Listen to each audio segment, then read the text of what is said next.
Mutton पाया soup या mutton पाए का शोरबा बनाने की रेसिपी आपके साथ शेयर कर रही हूँ। ठंडियों के दिन में ये गर्माहट तो देता है, बाकी ये सेहत के लिए तो बहुत ही फायदेमंद होता है। तो ये लजीज मटन पाया सूप बनाने के लिए मैंने 8 मटन के पाए लिए हुए हैं, जिन्हें मैंने गेहूं के आटे से मसल लिया है और फिर धो लिया है। आप चाहें तो इसे व्हाइट विनेगर या नींबू के पानी में भी धो सकते हैं। अब पाए में एक स्ट्रॉन्ग स्मेल होती है, तो इसे हम पहले निकाल लेते हैं।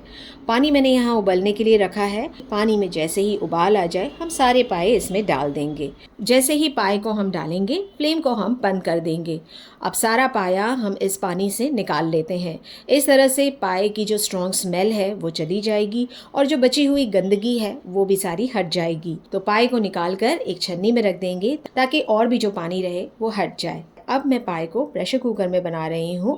प्रेशर कुकर में ये बहुत जल्दी पक जाएगा। आप चाहें तो इसे हांडी में भी बना सकते हैं। तो 2 बड़े चम्मच पहले घी ले लेते हैं। घी में हमें डालना है 4 से 5 लौंग, काली मिर्च डालेंगे आधा चम्मच और 2 तेज पत्ते डाल लेते हैं। साथ ही इसके 12 लहसुन की कलियां, अदरक और 2 से 3 हरी मिर्चें क्रश करके या कुचल कर आप डाल लीजिए। इन मसालों को घी में पहले 30 से 40 सेकंड के लिए चलाते हुए पका लेते हैं। फिर इसमें हमें 2 मीडियम साइज की प्याज डालना है, पतले स्लाइसेस में कटी हुई। प्याज को भी पका लेते हैं, पर इसका कलर हम चेंज नहीं करेंगे। हल्की ये नरम हो जाए बस तब तक पकाएंगे। फिर इसमें सारा पाया डाल देते हैं।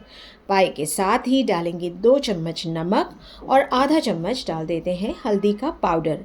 अब फ्लेम को हाई कर लेंगे और पाए की हमें भुनाई करना है। हाई फ्लेम पर पाए को लगातार चलाते हुए हम 2 से 3 मिनट के लिए भून लेते हैं। इस तरह भुनाई करने से पाया सूप का फ्लेवर बहुत ही बढ़िया आएगा।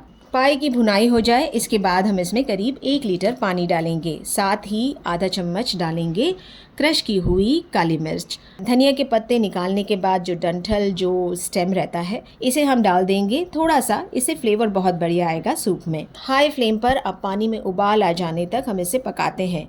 जैसे ही उबाल आ जाए फ्लेम को हम मीडियम करेंगे। ढक्कन लगा देते हैं प्रेशर कुकर का और 4 से 5 सीटी आने तक हम ये पाए को पका लेंगे। छोटे पाए हैं, अगर बड़े साइज के पाए हो तो 6 से 7 सीटी आप लगा लीजिए। फ्लेम बंद करने के बाद सारा प्रेशर निकल जाए, इसके बाद ही हम ढक्कन हटाएंगे। ढक्कन हटाने के बाद एक एक करके ये पाए के टुकड़ों को हम छन्नी में इस तरह से निकाल लेंगे। पाए को निकालकर अलग रखते हैं और ये जो यखनी है, ये जो सूप बचा हुआ है, इसे हमें छान लेना है। तो बड़े से बर्तन में छन्नी रख कर ये सारा पाया सूप हम डाल देते हैं। अब मसाले को अच्छी तरह से दबा दबा कर इसमें से सारा सूप हमें निकाल लेना है। ये सूप हमारा रेडी हो गया है। अब पाया सूप को तड़का देना है। इसके लिए 1 बड़ा चम्मच देसी घी मैं फिर से डाल रही हूँ। घी को अच्छी तरह से गरम कर लेंगे और इसके बाद हम सारा पाया सूप इसमें डाल देते हैं। हाई फ्लेम पर हमें पाया सूप को पकाना है अच्छा सा उबाल आने तक। अब बादाम भिगोए हुए हैं मेरे पास, ये करीब 15 बादाम है। इसमें आधा कप पानी डालेंगे और इस बादाम को हम पीस लेते हैं।